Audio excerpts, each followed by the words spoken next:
Alô, amigos, bem-vindos ao Gente que Fala, sempre ao vivo, de meio-dia a 1 pela Rádio Trianon, AM 740 São Paulo, Rádio Universal, AM 810 Santos, AltV, www.altv.com.br, com reapresentação 6 horas da tarde, TV Guarulhos, canal 20 UHF, canal 3 da NET, em Guarulhos, 11h30 da noite. Nosso blog, gentequefala.com.br, nossa fanpage, Facebook, /programa Gente que Fala. Para você participar, o chat no site da AltV, o WhatsApp 974012235 e ainda o telefone 5052-6622. Participando desta edição de Gente que Fala, a voz dele é conhecida aqui na Rádio Trianon pelos programas que apresenta, endocrinologista, doutor Fadlo Fraige. Prazer tê-lo aqui, doutor Fadlo. Satisfação, Jacopé, estar aqui com você, mais uma rodada de informação. O senhor está 3 vezes por semana aqui na Rádio Trianon. Sim, agora diminuímos, né? Quarta e sexta, por causa da crise econômica também, né? A crise que assola este país, lamentavelmente, né? Não é pela crise, a tua agenda é intensa. Eu não sei como é que o senhor consegue ainda conciliar esta agenda intensa que o senhor tem com este trabalho. Estamos na Beneficência Portuguesa em São Paulo, chefiando todo o serviço de endocrinologia. Lá nós temos 40 médicos sob nossa responsabilidade. Estamos na Faculdade de Medicina do ABC, como titular lá, formando... E ainda encontra tempo para vir à Rádio Trianon. Também conosco o otorrinolaringologista, doutor Levon Mectarian. Doutor Levon, prazer tê-lo aqui, doutor Levon. Sempre um prazer meu também participar com você desse programa. O doutor Levon, que está sempre conosco aqui participando, retorna hoje, e o ortopedista, doutor Carlos Kopke. Prazer, doutor Carlos. O prazer é meu, agradeço o convite de participar. O que é o Centro de Qualidade de Vida? O Centro de Qualidade de Vida é uma unidade de reabilitação neuromuscular. Paciente que tem distúrbio motor, hérnia de disco, qualquer disfunção que seja enquadrado para um tratamento cirúrgico, nós conseguimos reabilitar esse paciente em termos assim, de 100% que entra com indicação cirúrgica, nós chegamos a 10%, 15% e ainda proporcionamos uma qualidade de vida melhor para esses pacientes. Pois bem, doutor Fadlo, nós já temos a programação do 21º Congresso Brasileiro Multidisciplinar em Diabetes? Já temos sim, Jacopé. Então, só uma coisa, o que é a ANAD? Associação Nacional de Atenção à Diabetes. É uma organização não governamental. Foi fundada há 33 anos atrás e por idealismo de pessoas que eram portadores de diabetes e queriam informações.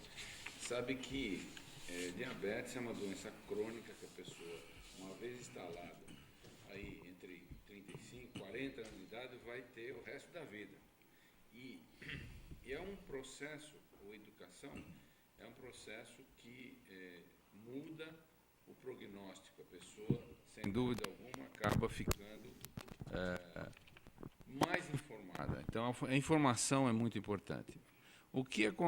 E a ANAD faz exatamente isso no início. Mas nós detectamos, ao assumir a presidência da ANAD, que já fazem quase 25 anos, existia uma lacuna muito grande, porque os profissionais de saúde também não conheciam o suficiente para tratar. Então, às vezes, quando internavam no hospital... Como é que é, doutor Fadlo? É isso que você está ouvindo. Como é que é, doutor Fadlo? É isso que você está ouvindo. A gente procurava um médico e o médico não tinha conhecimento total do que era o diabetes? Não, tem que ser um médico especialista que se dedica para aquilo que é o médico endocrinologista. Se você der um pulo para trás, há 25 anos atrás, quando a gente detectou isso, quando o paciente diabético internava, existia um desconhecimento por parte do médico de como proceder corretamente, da enfermeira, que nem tinha ideia como fazer aquelas aplicações de insulina. Deixa eu tentar, o doutor Levon está aqui, me permita usá-lo aqui nesse momento na mesa. Mas não é o caso, né? Mas eu procuraria o doutor Levon e aí ele vai cuidar, ele é otorrino. Ele não estaria preocupado, estamos falando de 30 anos, né? não estaria preocupado com o diabetes. Seria mais ou menos um quadro desse? Desculpa usá-lo para o Dr. Carlos da mesma forma. O Dr. Carlos, então, é ortopedista. Eu procuraria o Dr. Carlos por um problema de ortopedia e... Não, lá para trás. Dr. Carlos, não, ortopedista de 30 anos atrás. Sim. Eu estou citando eles porque estão aqui. Então, se né? fazia uma cirurgia sem dar bola para o diabetes. O que ficou com o conhecimento atual é de que o paciente diabético que não foi extremamente bem cuidado antes das cirurgias, principalmente as cirurgias cardíacas, que eles são extremamente, 29% a 30% de todas as cirurgias cardíacas são pacientes com diabetes, 40%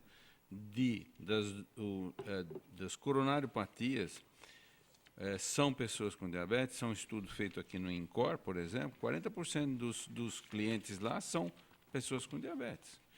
Então, o que eu quero dizer é que não existia essa atenção naquela época. O que nós fizemos, idealizei um congresso que pudesse, anualmente, levar informação aos profissionais, então, não só médicos, como as enfermeiras de alto padrão, nutricionistas, professores de educação física. Antigamente, você falava, o pessoal no colégio, a mãe vinha falando, não, o professor pediu um atestado para o meu filho não fazer exercício. Ele tem diabetes. Eu falei, não, Na minha ele tem época, diabetes, só Como é que é, doutor? Não, na minha época era assim, tinha um colega que tinha, ele não pode fazer exercício, Isso. porque senão ele baixa a glicemia, ele pode cair ali e exatamente o tal. que a gente quer é que a criança faça exercício, não é? Que o indivíduo com diabetes é um tripé, dieta, exercício e medicamento.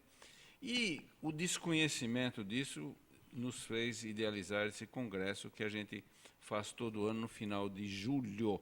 Esse ano vai ser de 28 a 31. É uma oportunidade para todos os profissionais da área de saúde de nível universitário, quer dizer, não só os médicos, mas também enfermeiras, nutricionistas, professores de educação física, psicólogos, enfim.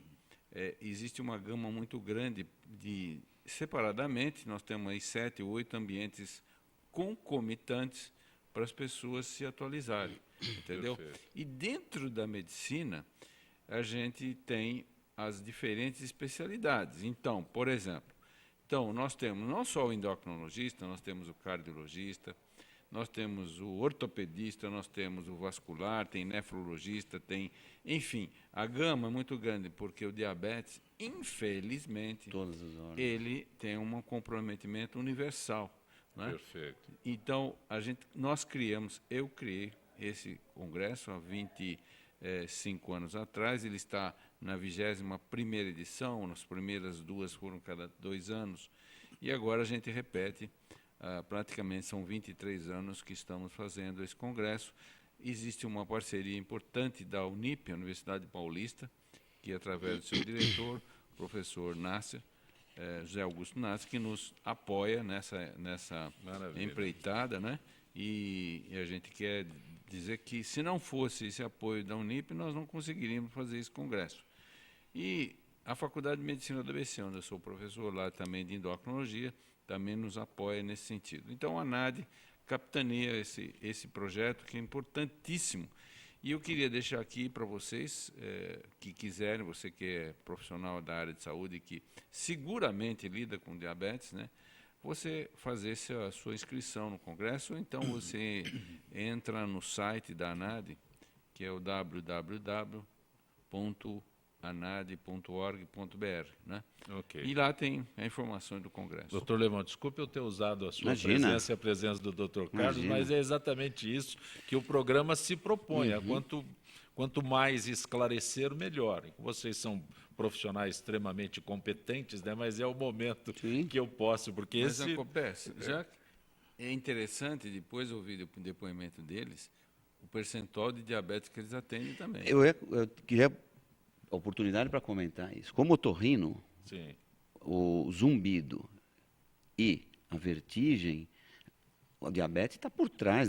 O otorrino é obrigado a fazer a pesquisa e, se tiver um diagnóstico, encaminhar para um endocrinologista. Então, no consultório é muito frequente. Então, dentro dos meus exames de protocolo para zumbido, e tanto para zumbido como para vertigem, que é a labiritopatia, está glicemia, curva glicêmica às vezes. Deixa eu aproveitar um momento. E se eu vou procurá-lo, e aí eu chego lá e o senhor me pergunta, Zancopé, você tem algum problema? Eu falo, não. Eu sei que eu tenho diabetes, mas eu falo para o senhor, não tem. Se você é um candidato à cirurgia, eu vou pedir pré-operatório.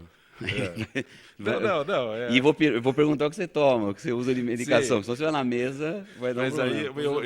eu sonego essa informação para o senhor. Né? Eu sonego essa informação. Não sei, como é que é o nome da medicação mais comum? Metformina? Não tomo, não sei que toma. Sonego, não tomo nada. Não, aí chega... Você sabe que isso é loucura, né? Para o diabético não pode. Para médico, não pode falar. Nós somos padre, né?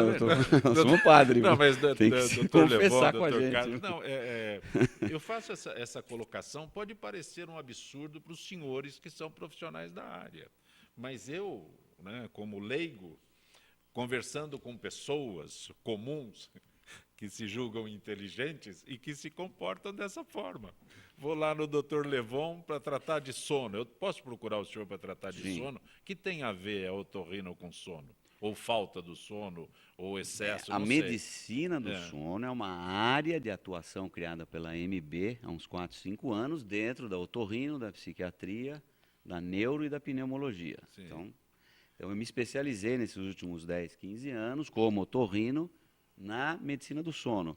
Por quê? Porque os distúrbios respiratórios do sono são a minha área. Obstrução nasal, rinite, amígdala aumentada, úvula aumentada, ronco. O senhor percebeu tá comigo. Como é similar o assunto quando o paciente não quer contar? Porque ser diabético é um problema. Chego, já tenho o carimbo de diabético, eu não quero isso. Exatamente. Você tocou num ponto que chama-se negação da doença. No diabetes existe isso. Eu escondo a doença. Por quê? Não se sabe exatamente por quê, porque o indivíduo tem essa tendência de esconder a sua condição de diabético. Então, a gente sabe de pessoas que são famosas, não é? E principalmente os políticos, né? Você tem ideia de que a incidência do diabetes a partir dos 65 anos de idade? Você vê que lá no nosso congresso, tudo mais, são pessoas já de idade, né? Cada 4 deles tem um tem diabetes. É 23% isso dados do Ministério da Saúde daqui de São Paulo. Tem o metformina escondido, né? Porque isso para a política é um terror, falar que está doente. Mas eu acho que é uma estupidez. Eu também acho. Imagina. Porque, veja bem, diabetes eu posso citar um exemplo de um cliente meu que tem hoje 88, 89 anos. O trato dele é 35 anos. Ele disse uma frase que eu sempre repito, e isso é a verdade. Ele foi uma pessoa extremamente disciplinado, sempre se cuidou no seu tratamento, cuidou no seu controle, faz sua monitorização, faz seu exame cada 3, 4 meses, faz direitinho, faz dieta, faz exercício. Ele falou uma frase que eu repito, eu vou morrer com diabetes, não vou morrer de diabetes. Então, esta é o grande desafio que a gente tem que levar para a população, das pessoas que têm diabetes. As pessoas têm 2 caminhos. Ou você aceita e domina e faz as coisas direito, ou você vai levando na beiradinha, e vai tipo ter as encrencas, brasileira, né? Vai ter um monte de encrenca, muita lamentáveis. coisa, é muito grave. Doutor Levon, deixa eu voltar ao sono aqui. Essas causas, da mesma forma, né? Eu tenho problema de sono ou da falta do sono, alguma coisa, aí procuro o doutor Levon, mas não digo que assisto televisão até tarde, que fico no computador não sei quanto tempo, aí vou para a cama, levo o celular, o tablet. Até que ponto isso incide no sono ou na falta do sono? Na falta do sono. E na qualidade do sono também. É muito importante também, que não é só o fato de não ter uma higiene do sono, que é um horário para dormir. Quer dizer, a gente diz para o paciente, você vai para a cama, desliga tudo. Não pode. Eu só durmo com a televisão ligada. Vai dar problema, isso aí não é um sono normal. Eu só durmo depois que eu entro no meu iPad e vejo todos os meus e-mails e tal. Essa hora não é para isso. Passo o dia inteiro fazendo isso. Essa hora do sono é para deitar e dormir. Apaga a luz, silêncio no quarto, uma temperatura agradável, não muito quente nem muito fria, um bom travesseiro e o sono. Agora, hoje não é isso que tem. A gente não tem visto isso desde a infância. Desde a infância. Quem não conhece um sobrinho ou uma sobrinha que já tem um iPad, ou já tem um computador e leva para a cama aos 8 anos de idade? E fica meia-noite, 1 hora, até meia-noite. Como é que vai crescer essa criança? Não vai crescer. Leon, você podia comentar a qualidade do sono, que eu acho que isso é uma coisa, Isso é uma coisa importante. Então, eu ia chegar ali porque aí dorme. Qual que é o sono de qualidade? É o sono que passa por toda a arquitetura, fase 1, 2, 3 e 4, que é o sono profundo, e o sono REM, que é o sono que descansa, onde a gente sonha. A qualidade do sono está relacionada diretamente a isso. Então, por exemplo, o paciente vem para mim falando, minha esposa me trouxe aqui porque eu ronco, mas eu durmo bem. Eu deito a cabeça, eu apago, está errado. Não pode dormir em 5 minutos, em 2 minutos. E eu durmo 8 horas. Só que como é que você levanta? Cansado. Então ele não entrou na fase profunda do sono. Então a qualidade está relacionada a isso. É levantar disposto, descansado e não ter sonolência diurna no trabalho ou na sua atividade. Qualidade está ligado a isso. Satisfeito? Satisfeito. Só queria fazer um adendo, Pois que é um dos grandes problemas na vida moderna, principalmente numa cidade como a nossa, as responsabilidades, o estresse, o que a gente vai fazer no dia seguinte. Eu vivo isso mesmo. Né?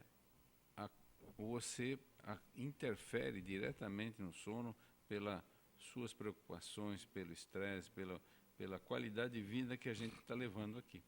Não é isso? É verdade. É verdade. Diabetes causa perda de sono? Chega a esse estágio que o doutor levou ou não tem nenhuma relação? Tem sim, porque, veja bem, quando o diabetes está descompensado, e isso não precisa ser muita, a glicemia muito alta, ele tem nictura. O que é isso?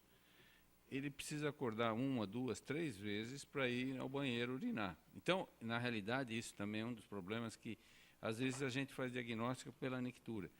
Isso também não quer dizer que tem que ser quantidade de urina em quantidade, porque o prostático, principalmente o homem, ele acorda 2, 3 vezes e a qualidade do sono vai embora. Vai né? embora. Como é que é, doutor? Vai de pouquinho em pouquinho? O prostático, o professor está falando, ele levanta também, só que ele vai lá e urina um pouquinho. O diabético urina muito, né?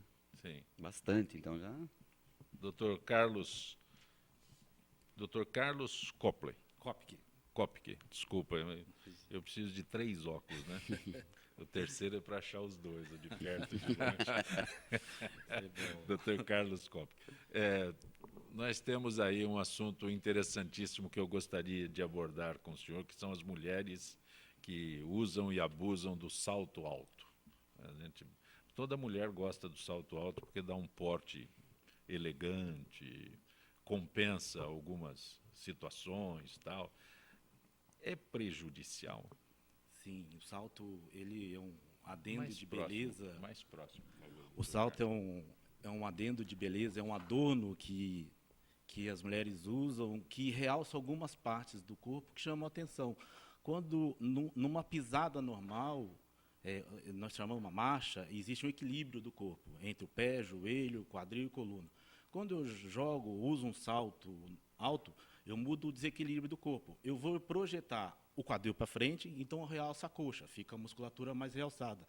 Eu projeto a pelve para frente e fica o bumbum mais inclinado. Para compensar o bumbum inclinado, o tórax tem que jogar para trás, então eu realço o peito. Então, que eu uso um salto a partir de 7 centímetros, eu mudo todo o eixo do corpo. Ela tem o benefício da coxa ficar mais elevada, o bumbum mais inclinado, estufar mais o peito e, ao mesmo tempo, aumentar a sua altura, que dá um ar de elegância, de altivez, que é a moda atual. Só que tem a desvantagem do salto. O salto alto normal, um salto fisiológico, até 1 polegada, 2 centímetros, 3, eu equilibro a força do pé. Numa pisada normal, 60% do peso do corpo está no calcanhar, na parte de trás, e 40% na parte da frente. A partir de 7 centímetros, eu desequilibro totalmente o pé, que eu jogo de 90% a 100% do peso na parte da frente do pé. O salto 15 centímetros, ele joga 100% da força do pé. Então, nós temos um indivíduo que deveria ter 40% do peso e é jogado 100%. Eu vou causar inúmeras alterações. Alterações locais, regionais, que locais seria no pé, regionais que nos joelhos, e sistêmica, coluna, bacia, e um desequilíbrio Interfere total. na coluna. Na coluna, porque no ato de deambular, você quando joga, o salto aumenta a altura da inclinação do tornozelo, o joelho vai para trás, o quadril vai para frente, a coluna cria um quadro de hiperlordose, por isso que o bumbum realça. Então, joga uma coluna muito para trás. Com a hiperlordose, o paciente que já tem um distúrbio mecânico, uma escoliose, uma coluna torta, ele vai ter uma alteração já sistêmica, ele vai ter uma alteração do disco, vai formar um quadro de hérnia de disco e artrose por sobrecarga, que a gente chama faceta. São estruturas preparadas para proteger, mas para não receber uma carga muito grande. Então, ele deixaria uma degeneração, uma artrose facetária. Daria um quadro simulando a hérnia de disco ao longo do tempo. Fora o desequilíbrio local. Quando eu ponho salto, a desvantagem, eu vou aumentar a inclinação do joelho para posterior, com isso a panturrilha, a batata da perna fica mais inclinada. Eu encurto o músculo da batata. Então, eu diminuo o tamanho da musculatura da batata, com isso eu vou diminuir o tamanho de trabalho. Ao longo de muito tempo, uma mulher hoje usando o salto em termos de 1 hora, ela vai ter 20% de dor, assim, de 40%. 20% em 1 hora de salto contínuo. Em 2 horas, 40% delas terão muita dor, porque eu crio um desequilíbrio tão grande que E não dorme. não dorme. E cria um desequilíbrio toda a coluna. Ela vai ter Está aquela tudo dor. interligado, Sim, ela vai ter aquela lamentavelmente. dor na panturrilha terrível. Ela chega em casa, tirou o salto, eu estou morrendo de dor no pé, eu não consigo. Por quê? Ela encurtou a musculatura. Quando ela deita, que ela tem que pisar, ela vai ter a cãibra, vai ter dor, vai ter distúrbio da marcha, vai ter dor na coluna. E com isso, como eu mudei até a lombar, a dorsal, vai ter dor na cervical. Aí não dorme, com dor de cabeça, tensão muscular. É um desequilíbrio geral, assim. Espera um pouquinho. Agora a partir vamos de 6 centímetros. a partir de baixo, menos que Pode 7. usar. 2 é fisiológico. Quando eu uso um salto de 2 a 3 centímetros, eu equilíbrio. E 5, 6 está ok. 5, 6 ainda está. É. Mas Sabe a por partir quê, de Zé 2 já não é Paulo? natural. Aqui para nós, né? Que elegância que é um salto, né?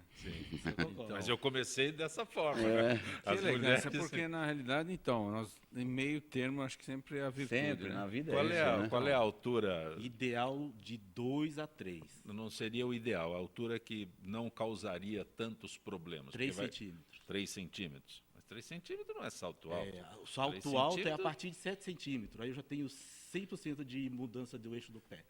Porque é o um salto salto- normal é 3, um salto médio é 7, um salto alto é a partir de 7. A partir de 7 é considerado... 100% patológico Vamos para o ficar pé com- e para Vamos ficar com o médio, então. Um salto médio. Mas, doutor 5 Carlos, centímetros.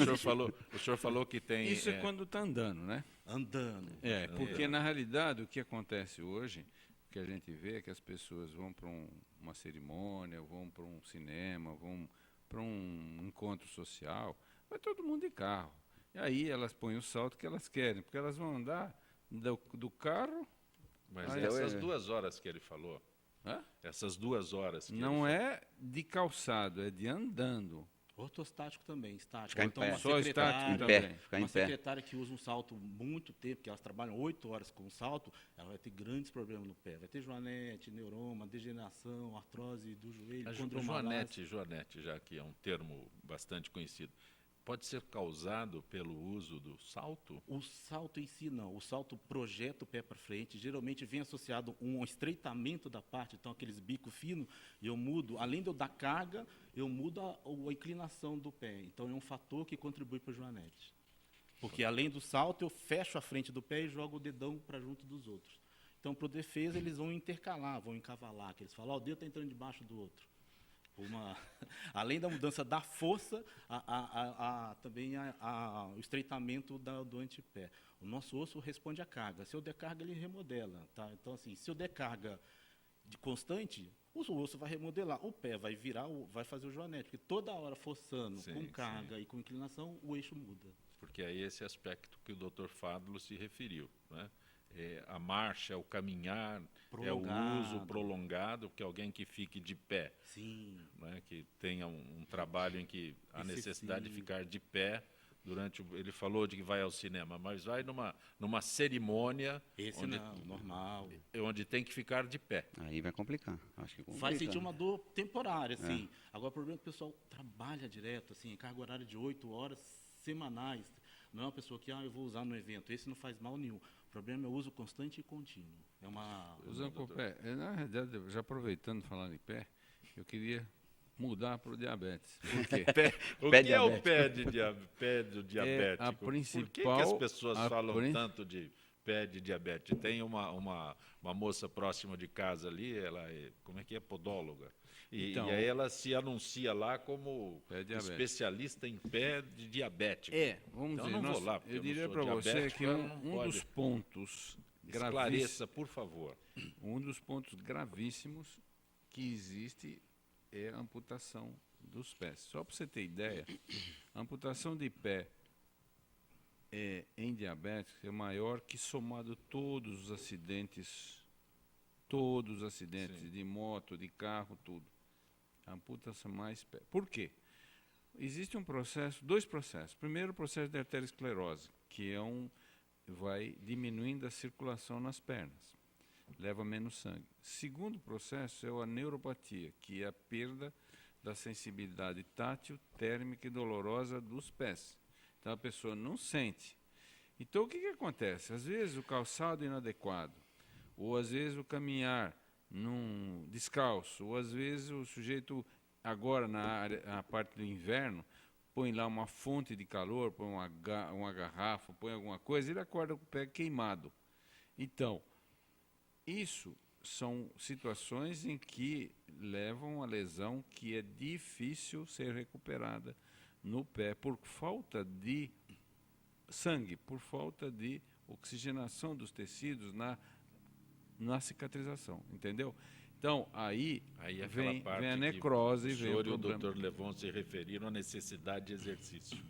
Exatamente, quer dizer, na realidade o É exercício, cuidado, o caminhar né? é importante. E emendando o que o nosso colega ortopedista falou, o calçado É importante. do pé das pessoas com diabetes é super importante no sentido de preservar a anatomia, para não apertar, entendeu? Tem que ter a palmilha tem que ser adequada, o solado tem que ser de borracha, ele tem que ter conforto, porque eles machucam, principalmente o quinto dedo que é pressionado, na mulher, principalmente naqueles sapatos de salto que é fino, não é? Acaba levando a lesão do quinto dedo e ali começa a confusão toda. Então, era um alerta que a gente dá para as pessoas que têm diabetes, cuidar dos pés. E é simples cuidado, cortar a unha adequadamente. As pessoas que não enxergam não devem fazer seu corte de unha, vai na podóloga. A higienização no meio dos dedos, incrível, as pessoas deixam, às vezes, resíduos, não limpam direito, ou pior ainda, sai do banho e não enxuga direito. Então acaba formando aquelas micose, que chama de pé de atleta, uma coisa branca que fica entre os dedos do pé, e acaba ali sendo uma porta de entrada de bactérias. Então, foi bom aí o alerta que o programa, eu acho que tudo isso, até a gente agradece a oportunidade, porque a cada instante se leva informação. A informação é uma arma poderosa no dia a dia das pessoas que vão ter uma doença que vão conviver o resto da vida. Doutor Levon Mectarian, o senhor é membro da Sociedade Brasileira de Rinologia, é isso? Otorrinolaringologia. Está aqui, rinologia, é isso? É. Não, porque esses termos médicos eu me atrapalho, e otorrinolaringologista, para mim, é um problema falar, então otorrino é mais fácil, mas o senhor é da Associação Isso. Brasileira do Sono. Isso. Quando uma pessoa procura o Dr. Levon, ou quando o Dr. Levon faz um diagnóstico de que o sono da pessoa não é um sono correto, um sono reparador? Tem duas situações que eu sou procurado. Quando a esposa traz o marido porque está roncando, Ela não consegue por mais exemplo, dormir. eu não ronco. Esse é o maior caso. Eu não ronco. Tá dormindo, né? Não sei se você dorme, né? Você não sabe que você está roncando. Né? Dorme bem. Mas, vamos fazer. Eu vou com a minha esposa até o senhor porque falar. Olha, esse é um- ela disse que eu ronco, mas eu tenho certeza que eu não ronco. Ah, eu ponho você, nunca ouvi. Eu ponho você no exame físico, eu te falo na hora que você ronca. Sim, sim. É só olhar a garganta, ó, a campainha, que é a úvula, grande, vermelha, tal. É o do Eu roncador. aproveito esse momento que quanto mais esclarecimento, quanto mais esclarecedor, né, for o nosso bate-papo aqui, faço com ironia e tal, mas é uma situação lógico, comum. lógico. Eu nego, já falei para o doutor Não, mas é Fábio isso que que é. eu não sei o que é Não, mas- diabetes. E estou falando para o senhor que eu não ronco. O marido, quando vai, ele vai do lado e fala, eu não sei por que eu estou aqui. Ela que me trouxe. E por que eu estou dizendo isso? Porque 5 ele para tá 1, falando, mas ele esqueceu que de vez em quando ele acorda roncando. com o ronco dele. Com o ronco dele. E é Muito comum bom, isso, é muito comum isso, é comum. Então, cinco homens, Eu também. a incidência, Eu acordo às vezes com o meu ronco. a incidência é 5 homens para uma mulher Sim, sim. na síndrome da apneia. Aí só tem a menopausa. Depois da menopausa, a mulher ronca e tem a apneia como homem. E a outra situação é o próprio paciente que vem pela sonolência diurna. Acho que da apneia do sono, aonde eu consigo convencer o paciente ao tratamento é na sonolência diurna, porque o ronco, ela dorme em outro quarto, põe um negócio no ouvido dela, tal. Já tive paciente, dá um calmante para ela dormir, porque eu estou bem, eu estou ótimo. Agora, se ele vem pela sonolência diurna, é porque está grave, ele já bateu o carro. Eu já tive paciente que foi mandado embora, porque dormiu numa reunião de diretoria com o dono da empresa. Ele dormiu, passou um tempo e foi mandado embora.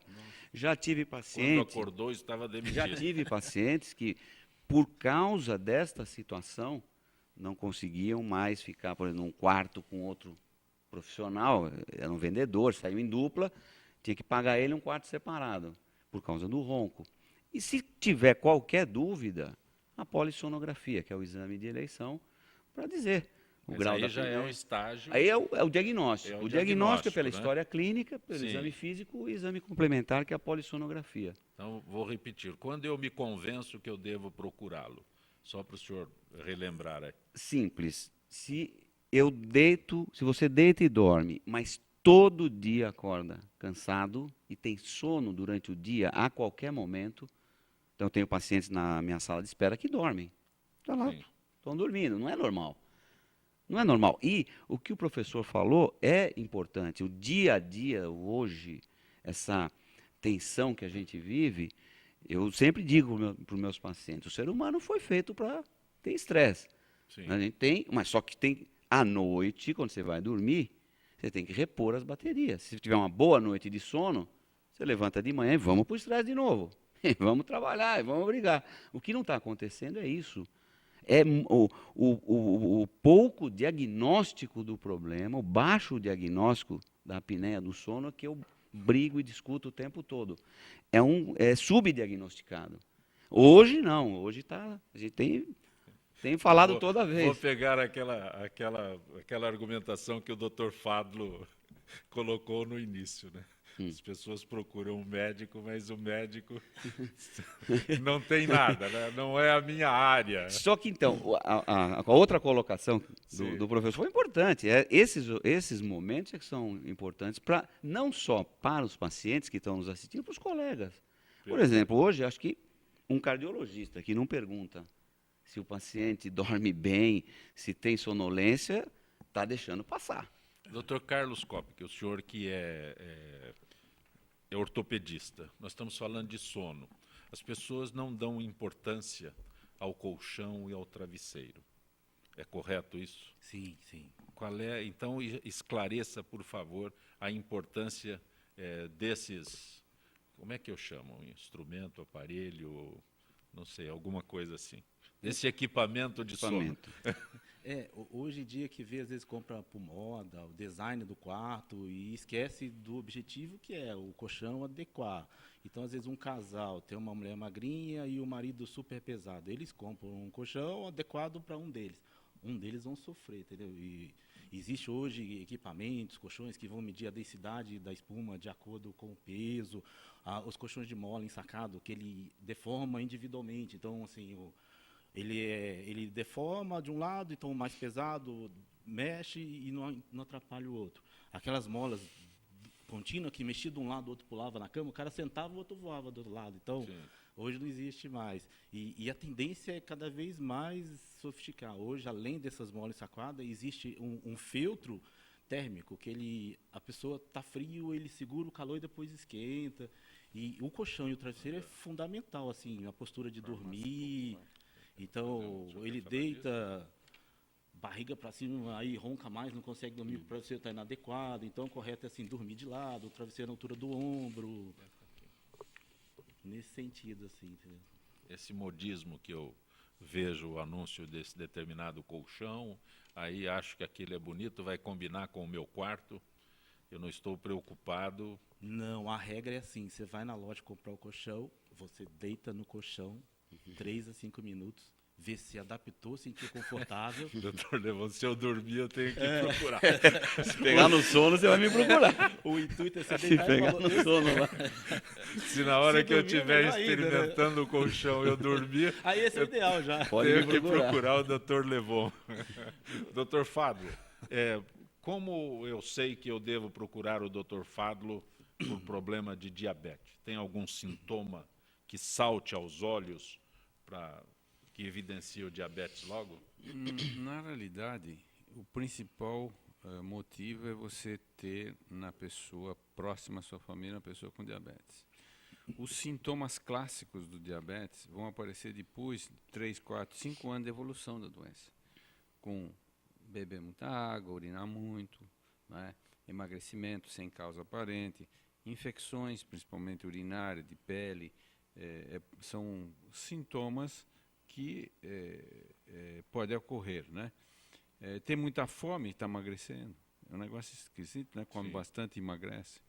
Então, esses são os sintomas principais. Agora, o que eu acho, e este é o grande problema, nós temos aí na população cerca de 40% das pessoas que têm diabetes e não sabem. Então, você que é parente de diabético, você que é obeso, hipertenso, tem colesterol, triglicéridos aumentado, não é? Você que é parente próximo, tem irmãos, tem tias, tem pessoas das suas famílias próximas que são filhos de diabetes, procure checar pelo menos 2 vezes por ano a sua glicemia. É um exame simples, né? A gente faz até lá na área, o sujeito para lá em 5 minutos, faz 5 segundos, que é aquele aparelhinho hoje que todo mundo conhece, faz. Então não tem razão, e qualquer hora, não precisa ser ir no laboratório, jejum, ter pedido médico, entendeu? Faz teste. Isso é importante. Doutor Fadlo, a gente passa pelas ruas aí e vê as placas de farmácia popular, oferecendo principalmente medicação para diabético, certo?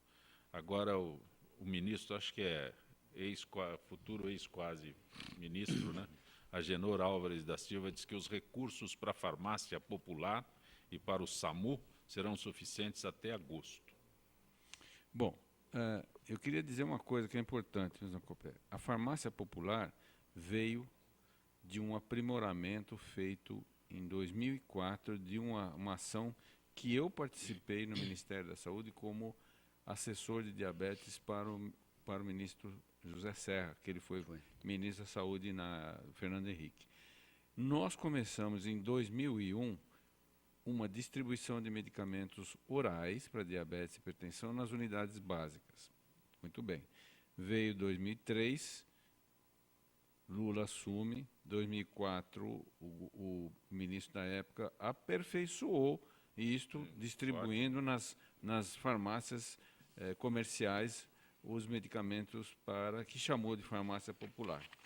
Eu acho isso um grande avanço para a doença, para o controle, o acesso farmacêutico aos pacientes. Agora, infelizmente, a gente ouve uma declaração dessa, em que os remédios são suficientes para até agosto, e o pior, né, chama atenção, os procedimentos de média e alta complexidade, como cirurgia e internação, não vai ter dinheiro a partir de dezembro desse ano. Quer dizer, o que aconteceu? Como em todas as áreas, esse governo foi irresponsável. Não é? É irresponsabilidade de você não saber gastar. É a mesma coisa que a gente faz em casa. A minha família, não tenho comida do básico, mas eu vou comprar um automóvel para mim. Quer dizer, as coisas que politicamente interessavam, os 30 e tantos ministérios, tantas coisas que estão aí jogando dinheiro para fora, o salário dos políticos, o avião que vai para lá, para cá, tudo isso não foi cortado. Mas vai cortar o remédio da pessoa que hoje a gente sabe, a gente lida na ANAD com pessoas pobres, com pessoas aposentadas, recebe aí R$900 por mês, R$1.000, que, se forem comprar seus remédios, não vai sobrar para ele comer. Sim. Então, isso é uma grande responsabilidade. E, digo mais, aqueles programas sociais, as doações para o MST, para a UNE, veja lá, são 3, 4 milhões de reais por mês. As doações que vão para Cuba, no nosso dinheiro, 140, 150 milhões de reais todos os meses, isso não foi cortado. Vai cortar o remédio da população, vai cortar as cirurgias entre internações. Então, existe irresponsabilidade. Só por isso ela já devia ser cassada. Não é por causa das pedaladas. As pedaladas estão metidas nessa história toda, não é? Mas, veja bem, o que é o plano dessa gente? É largar uma bomba relógio para explodir na mão de quem assumir. Quer dizer, quem vier na sequência. Exatamente. Então, esse é um alerta à população para que, quando faltar o remédio e faltar dinheiro, o culpado está quem deixou esses anos todos de má gestão. Retrocesso total, né? Retrocesso. Porque quantas conquistas a gente... Estou na profissão há 32 anos. Eu tenho um remédio, uma medicação para rinite alérgica, que 70% da população tem, que também está na farmácia popular, e o paciente fala, e aí, doutor, como é que vai ser? Se ele for comprar, não vai ter dinheiro mesmo. Só que rinite é uma coisa. Não mata.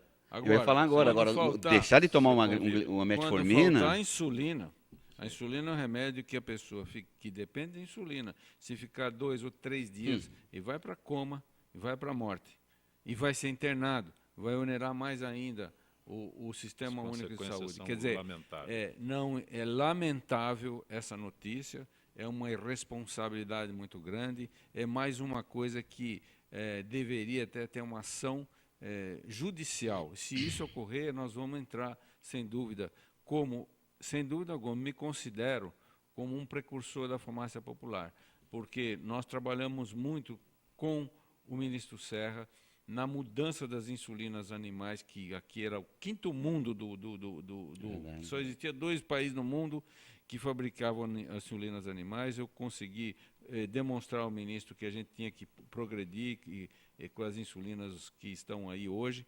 E foi em 2001 que iniciamos essa distribuição e foi aperfeiçoada. A farmácia popular foi um aperfeiçoamento, maravilha, sem dúvida. Mas agora, estamos no finalzinho, só relembra o 21º Congresso Brasileiro Multidisciplinar em Diabetes, será? 28 a 31 de julho. Inscrições vocês podem fazer no site da ANAD, anad.org.br. Grato por ter vindo ao nosso Gente que Fala. Dr. Carlos Kopic, como tem um endereço onde possa localizá-lo, entrar em contato com o senhor? Sim, na Vila Mariana, na Rua Santa Cruz, o telefone é 5081-5954, é o Centro de Qualidade de Vida, onde a gente faz diagnóstico, reabilitação, tratamento. A maioria das pessoas entra com quadro de dor, distúrbio motor e tem uma melhora de 80% a 90% do... Tem um endereço eletrônico do Centro de Qualidade de Vida? É cqv.cqv.com.br.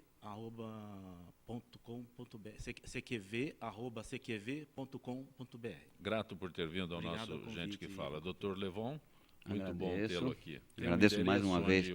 Tem, o site do ronco.com.br e o blog do sono. ronco.com.br, o blog do sono no YouTube. Eu estou dormindo, não consigo.